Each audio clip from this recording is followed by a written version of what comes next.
Angel Grove Valley Sports Ohio, Colin. I'm pretty sure you'd like to forget it happened, but how would you describe what took place in the first half?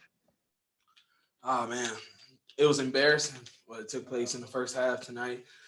We just pretty much just came out being soft, and they just pretty much got whatever they wanted, whenever they wanted. And when it's like that, we gotta make sure we do a better job with us starters and coming out a lot more aggressive and coming out and being the ones that throw the first punch. And tonight we weren't that, and we just continue to fight back. But second half we got it as low as like 15 to 13 and 12, yeah, to 12. And if we start a better game, we win that one tonight. Colin, just looking at this team, you build your foundation on defense.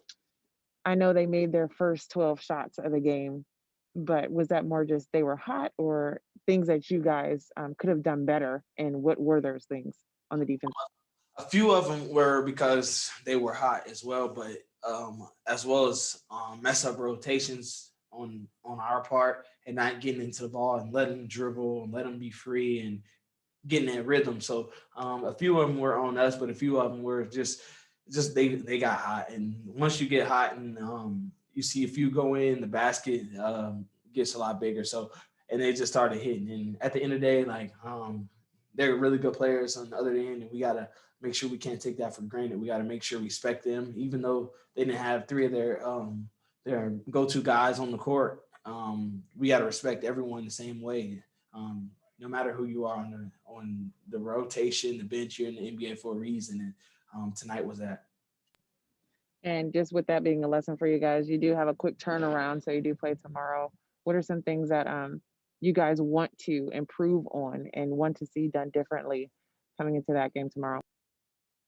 Coming into the game, we got to have a better start, number one, and then also just continue to share the ball. I feel like when we're sharing the ball and the ball's moving, even like the game where we had like 35 assists, when it's like that, even though every night it's not going to be a 35 assist night, but as long as the ball's being moved and everyone's touching it, then it's a lot of fun for us to get out, run, get easy ones. Chelsea.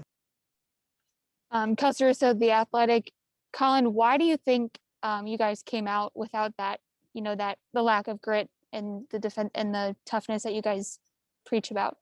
I would say just because they didn't have their best players. You know what I mean? Like, whenever like you see them, oh, they're missing these guys, and you come out lackadaisical, and then you get popped in the mouth. So tonight was one of those nights, and we can't allow that to happen anymore. We're winding down in the season, and games are becoming that much more important. And in the game tonight would have been one that we needed and one that was very important for us. So now looking back at it, it's time for no mistakes. It's time to really dig down and dig deep if we want to make this push for the playoffs. I think we got 21 games left, 20-some games, and it's that time. Every game counts and every game matters. So looking forward to tomorrow, we got to make sure we're locked in. What was the message from you guys at halftime to play defense more like better and just kind of come out like you had in the third quarter? The message was just we got to find it. At the end of the day, you got to take pride on the defensive side. We can get what we want on offense, but it comes on defense at the end of the day. Like if you're being lackadaisical, if you're allowing your man to cut freely, if you're not putting a body on him, then it's gonna become easy for them. So we gathered together as a team. We all talked about it, and we was like, don't worry about offense. And we was like, what do y'all see? And we just pretty much just talked about it. And first thing that came up to mind was our start. And I feel like each and every game we always talk about the first quarter and the third quarter. Those are two quarters that are huge for us. And tonight was the first one. So that's it.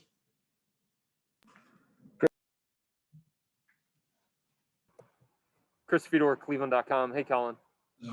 I mean, you guys gave up the most points ever in the first quarter in franchise history, and then you gave up the most points ever at halftime in franchise history. Just how tough is it to be on the other end of those kinds of nights? Oh man, it's That's tough. That's definitely tough because those numbers right there in itself just showing that we weren't tough tonight. And we got out competed. They competed us, and they just pretty much just got whatever they wanted easily and freely. So those numbers like that, they're gonna stick out, and I'm definitely gonna mention it to the team tomorrow, just so that we have it in our mind and we're aware of it, of what happened. So the next game we can be better, and we try to be better the next 20 games that we have, because those numbers right there are just, those are ridiculous. I mean, how do you explain it when you guys like start to have this rise on defense, right? And you're starting to make progress at that end of the floor, and then a night like this happens. It's we have to be consistent. It's consistency. You gotta do it each and every game, pretty much. You can't just do it sometime. Like you said, sometimes we do it, sometimes we don't. But in this league, every night is a night where you have to make sure your rotations are down, you're communicating, you're talking, and everybody knows their assignment. And tonight, in the first half, it definitely wasn't that. Marlo, last one.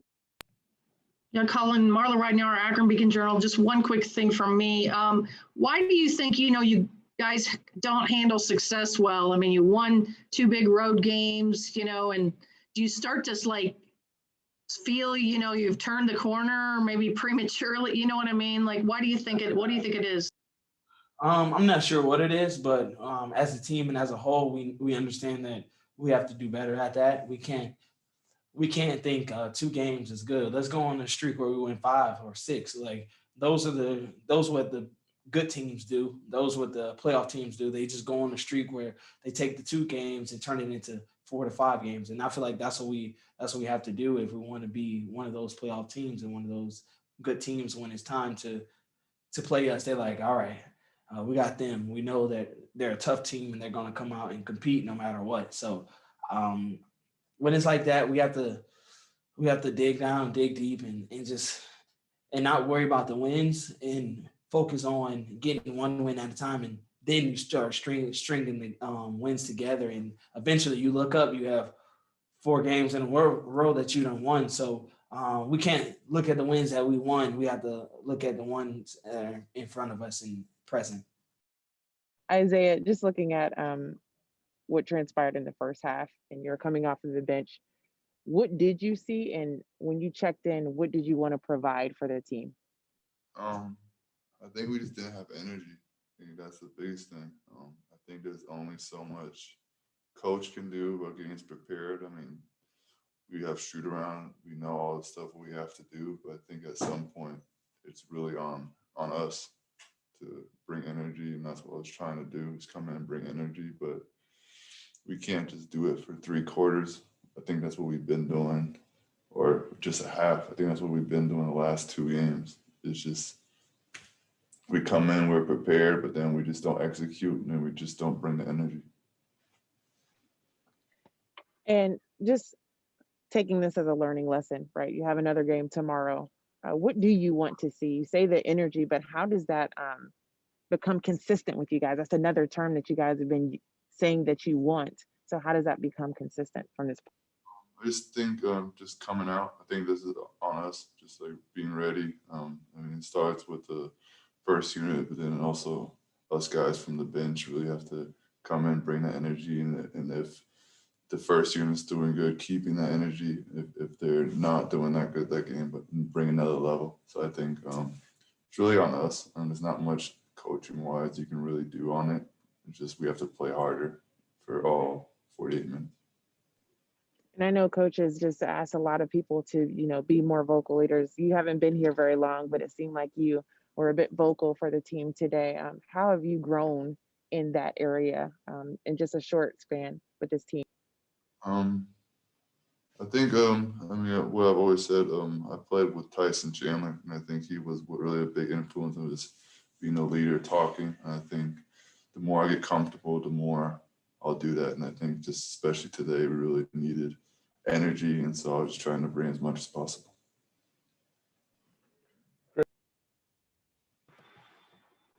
Chris Fedor, Cleveland.com. Hey, Isaiah. JB said that at halftime he kind of turned it on you guys, and he he wanted to get your feedback on what happened in the first half. I've never been in a halftime locker room. How often does that happen where the coach turns it on the players to give them the open forum? Not often. I mean, what I was saying before, I think it was really on us. I mean, there's always only so much a coach can do, preparing us wise, telling us what plays to run, how to defend, but we have to execute. We have to play hard, and we have to, from the get-go, just be there, be physical. I think we let Trent really get into the game too easy and at some point it's just too late. Then he'll start making those difficult shots because we gave him easy shots at the beginning. And then for you personally, I know you said coming here, you wanted to show some aspects of your game that maybe people didn't know that you had. Since coming here, you're one of their leaders in assists, and you mentioned that being something that you wanted to show. Just how much do you enjoy that aspect of getting this opportunity with the Cavs to show these kinds of things?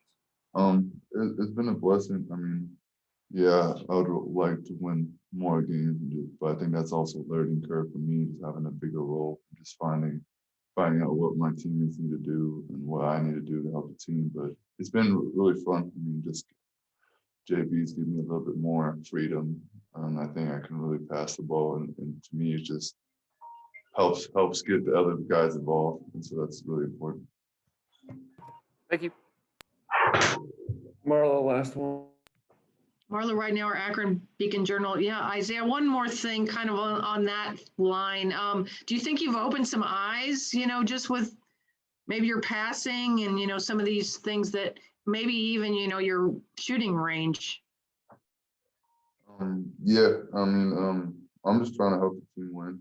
That's the biggest thing. But I think what JB saw in the first game is Utah that can really pass the ball and really get people involved. I don't think I was really known in the NBA wise for really passing just because I was playing with always great guards. James Harden really had the ball in his hands a lot. But when I was in the G League and stuff like that, I was always passing the ball. What I was laughing about with my dad is that he really taught me how to pass. When I was younger, he was a coach of mine, and always one quarter, I was not allowed to score. I was only allowed to pass it. So I think that really helped me, just especially back when I was younger. My dad really pushing me to pass the ball. How old were you when that started? I was like 14. I didn't get why he wanted me to only pass the ball for a quarter back then, but now I can really see why he was doing it.